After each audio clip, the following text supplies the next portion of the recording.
Okay, another thing I've come across is salad dressings. It took me a long time to figure out what to do with the Lyme diet. Even prior to that, I was eating pretty healthy.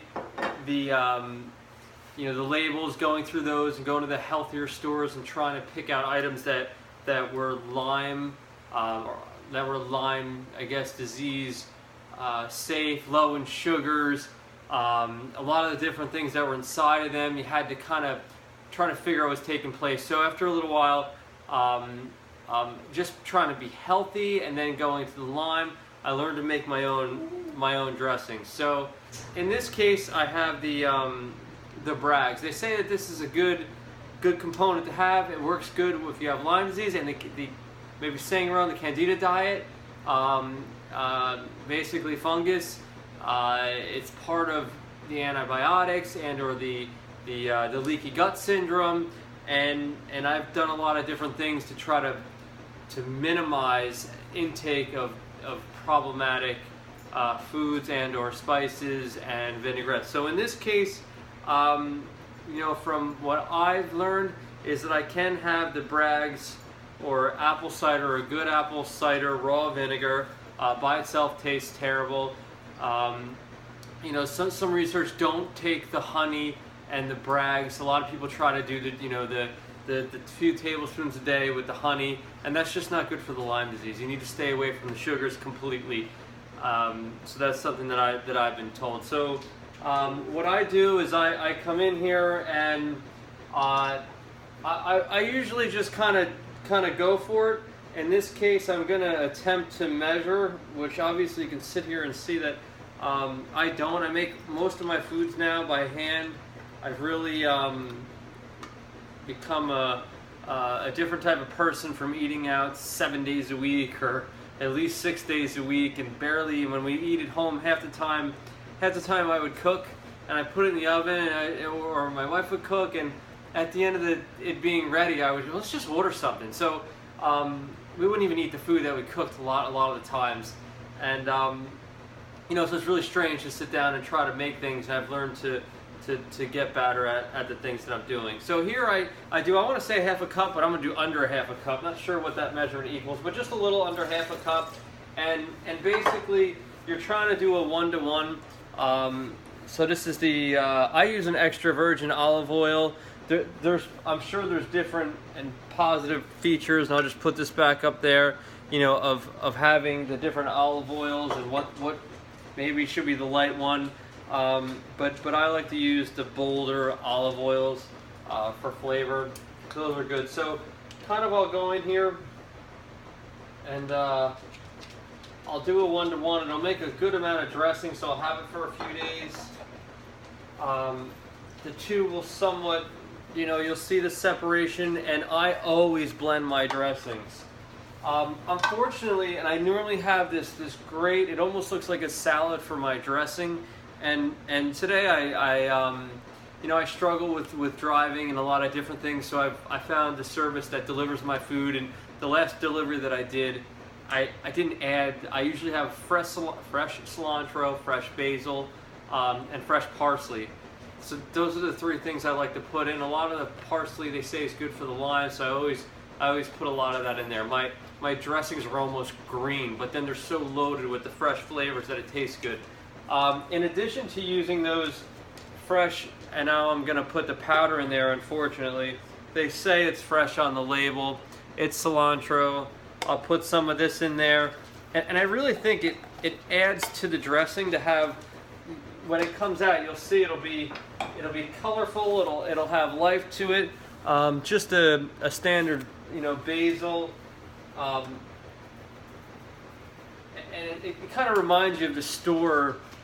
Maybe just the look of it when you're pouring it on, it looks like a dressing, rather than just oil and lemon or something, or oil and the Bragg's vinegar. I also use this on almost everything.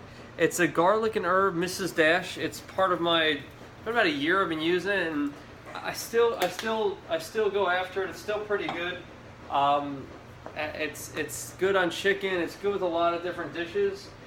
This is just a little garlic powder. go crazy. Again, I'm sensitive to garlic. If anybody's had issues with garlic, or just with sleeping problems of that matter, just strange things. And I was eating a lot of raw garlic in the beginning, and oddly enough, it seemed to have affected me in strange ways. And I would forget, and I would just say, "Oh no, it's really strange." And now I've taken notice that if I've eaten things that had a ton of garlic in it, I will definitely suffer oddly from being up night and having some goofy things going on. That's not Lyme specific. That's just strange. But the garlic powder just seems to be okay with me. So I go with it there. So I think that's the main thing. Oh, lemon. I always put some lemon in there. Usually I put a whole lemon in there. I only grabbed 3 this time. I actually might go back after this and put more in, although it seems pretty good. I like to have a lot of lemon in my salad dressings. Makes it really, I don't know, just pop a little better, especially in this case when I don't have any of the fresh herbs. I'm kind of without the great taste that you're getting from a fresh parsley or actually I should say fresh basil or fresh cilantro, because those are the things that you'll taste in it. So I have one of these. I'm gonna call it's not a bullet because I have 3 of these ones. This is the smaller one. I wish they actually made it even smaller because I like to do a lot of little things in tasting and testing. So.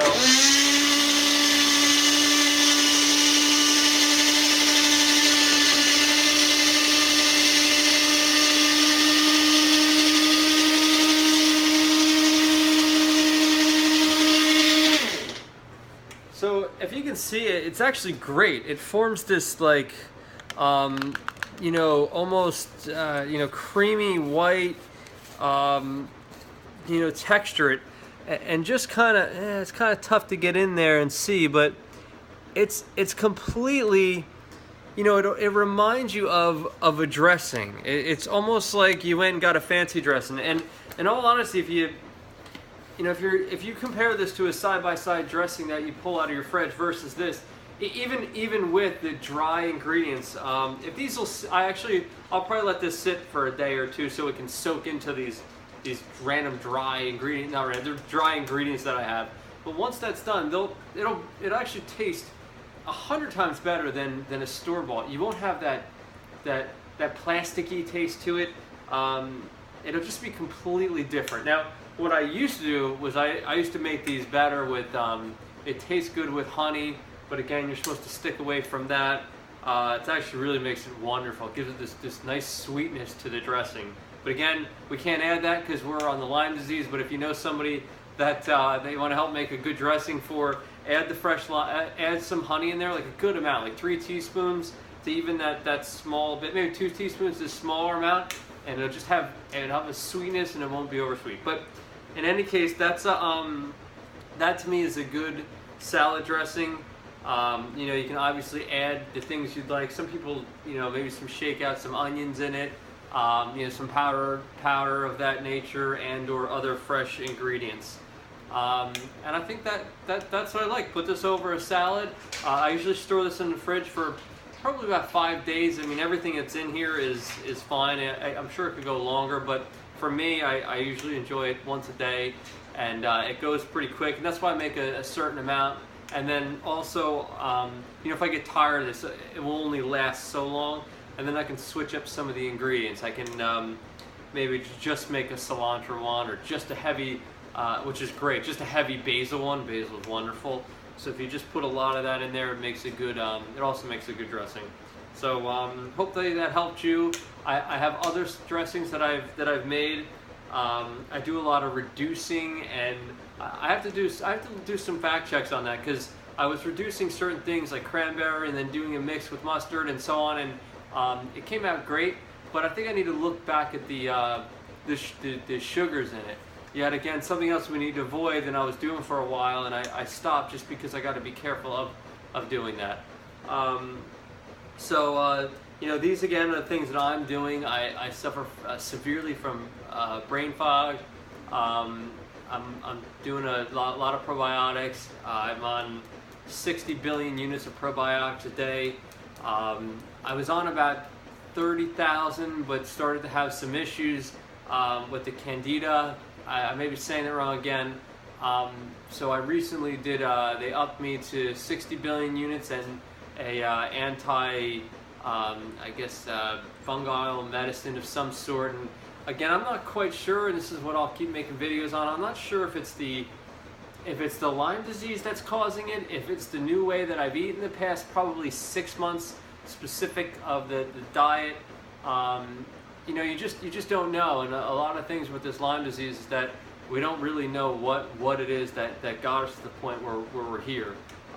So I'm at the point, a year I've really gone downhill to the point where driving is an absolute nightmare. It's scary for the other driver on the road. So I don't drive anymore. I unfortunately had to be driven around, and that's been a big struggle.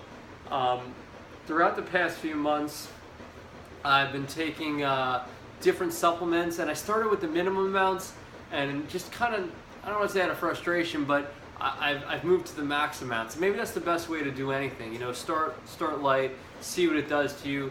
If you have Lyme disease, you understand what I'm saying, because everything you touch and take, you feel like it's this thing that could mess you up even more, and you almost start to go downhill when in possibility it may bring you uphill. So my thoughts and my processes have gotten better. I still can't drive, and so many things are frustrating.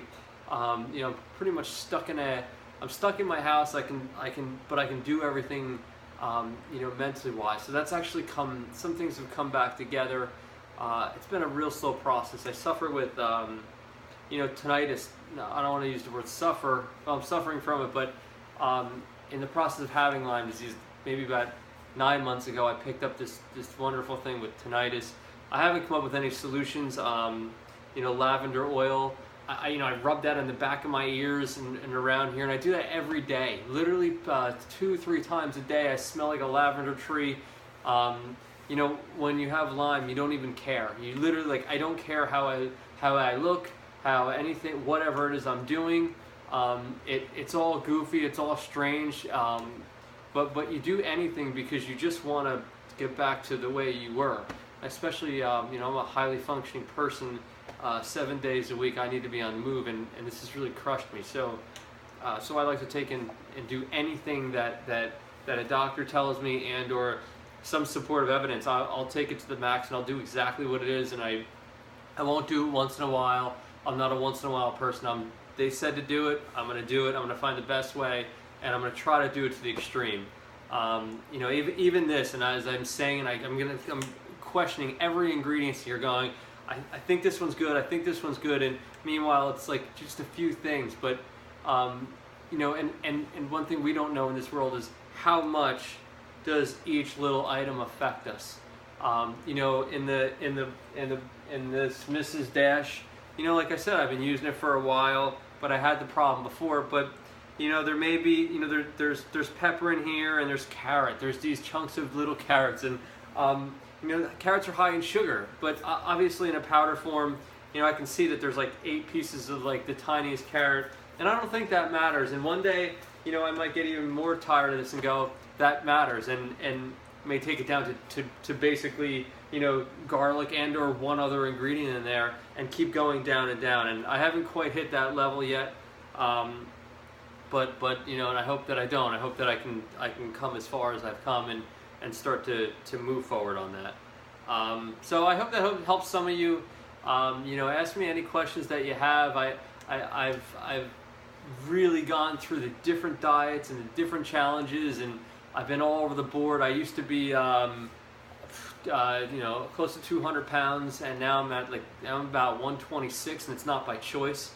It's basically, you know, you're starving yourself unintentionally because you don't know what to eat. The doctor tells you to eat low carb, and then if you look at the low carb diet versus the Lyme disease diet, it's almost like you can't eat anything. And I have to kind of leave it at that, because I can't figure out, you know, like an avocado is okay, you know, maybe for Lyme disease and maybe for Candida, but you know, it's not a low carb. It's 12 carbs for avocado, and you want to stick between 18 and 22 carbs, which is such a strange tight range. I mean, I'm saying avocado's 12 carbs, and you're in this tight, 22.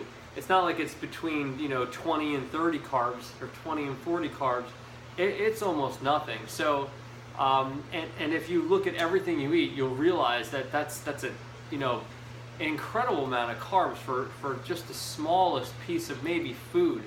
I've also tried or looked into, there's the Atkins style bars, and I don't have the answer. I'd love if somebody could give me the answer that sees this or gets more information. Atkins is big on net carbs, and I'm only a few days into doing this. I'm gonna get the answers to it, and I know my doctor won't have them because that's not how the doctors work. They don't understand what's happening in the sales field of trying to move merchandise like Atkins is. And what they do is they net out some of the fiber, and they make their own little calculation. They come up with a net carb. And I order bagels. They came in, and they're 2 net carbs. And I was buying into it until I started getting a couple things, and I got the Atkins bars, and they say 5 net carbs. Well, look at the carbs. It's 36 carbs. So at the end of the day, if you're trying to follow a low carb diet, I feel that you need to follow an actual low carb diet. It doesn't matter what the boxes say or what the gyrations are. You really need to stick to what it really is. And it's the same thing. I did a video on buckwheat, which you can see, and buckwheat flour is good. It's actually the same kind of issue. It's that whole net the carbs out and what the type of carb is. But I make waffles. I'll make half a dozen waffles with the mix, and it has a per serving. I'll have 1 waffle. I won't have 2. Sometimes I'll have a half a waffle a day, just to get something in there. So half a waffle, an egg, and like a quarter of an avocado. Just the strangest things to have some variation, because I want to be careful by the end of the day to not net over the carb count. You got to stick within that 20 plus carbs. And if you look at, and it's amazing, if I pick up something, I do it every single day. I pick up seeds, and I'm like 1 gram of seeds, and how many carbs or something of that nature, and you won't believe the most ridiculous things that have so many carbs. Bananas, just that idea alone of like thinking, hey, I'm doing something healthy, I'm eating bananas every day, trying to fight off this Lyme disease. Meanwhile, it's just loaded with all the wrong things, loaded with carbs, loaded with sugar, which I don't even think they're sweet, but they're in there. It's really sweet. Yogurt, same thing. Stick away from the yogurts. They're loaded with sugars. And I have a plain yogurt that I bought, and no sugar added, plain yogurt, and somehow there are 12 sugars in it. Now, doing some research, I found that milk sugar is different than processed sugar. But when it comes to the Lyme disease, I still can't find that true answer of what's ideal. And probably at the end of the day, it's you don't eat it. Well, there's another part to this, is that eating the yogurt that I've gotten was perfect, because it comes with 15 billion units of probiotics, which is large. And I think it's per cup serving. It is per cup serving. So that's great for your, instead of taking 5 of my pills that I could take, I could do a cup of the yogurt, but then I have to be conscious of the 12 grams of sugar for something that really it tastes honestly terrible. It just tastes like I want to say almost like rotten milk, but not completely rotten, like almost rotten milk, and just a gross creamy consistency, not like a yogurt. And I actually, again, didn't mind just eating this, to just eat it, and I ate my first cup of it, and then I'm like, you know what, I know I ordered it was like no sugar, but let me look, and unfortunately it was back to it's high in sugar. And that 12 grams of sugar, you can eat so many things that maybe have 16 grams of sugar, and it's so much more ideal. But yet again, it's back to that whole, I'm not sure what's right on this one. Is it the milk sugar is different than the processed sugar? There's got to be a number. Maybe it's, you could eat, compare that to 6, maybe half. There's something in place, and I hope to figure out that a little better. And I believe that this is what you need to do. You need to dissect every single thing that you're eating, because the doctors are telling you that, hey, it's your diet affecting the keats. It's all about getting the keats out. You're trying to get them out. You're trying to eat the certain foods, you're trying to take the probiotics, and that flushes them out. Well, if you're flushing them out and you're eating, like I was eating one piece of chocolate every day, just one, minuscule, just one. And then I started eating half a piece of this one chocolate I'm referring to. Come to find out, looking into it, I found a bunch of things on it. Again, I'm sure you've done the whole Googling world, but it makes sense that if you have even just the smallest piece of chocolate, it sits with you for, I think it was 48 hours, but I'll say 24 hours. But it sits with you a long time. Just that small amount, it breaks down in your body, and that intense sugar just sits with you. And because of that, you're just releasing, I guess, the keats again, the spiral keats, and it just doesn't help to stop the problem. And that's what I feel like as every month goes by, and every month I feel sicker, and I'm taking more pills, and now I'm taking more pills to offset the other pills, and it just becomes a spiral. And you'll see it didn't start that way, but now that I'm on the heavy antibiotics for 3 different antibiotics for the past at least 6 months, we're going, I feel like they're just starting to cause more harm. I don't want to say than good, but more harm than I would hope for. So maybe in the beginning, if I would have done this right and just cut everything out right away, I might not be where I'm at now. But I don't honestly know. So hopefully that again, that does help everybody. And I kind of rattled on much longer than I wanted to. But there's so many things that take place, as you know, with Lyme. I could just go on and on forever with different things and different feelings and different problems, and it just would never end. So, all right, well, that's it for now.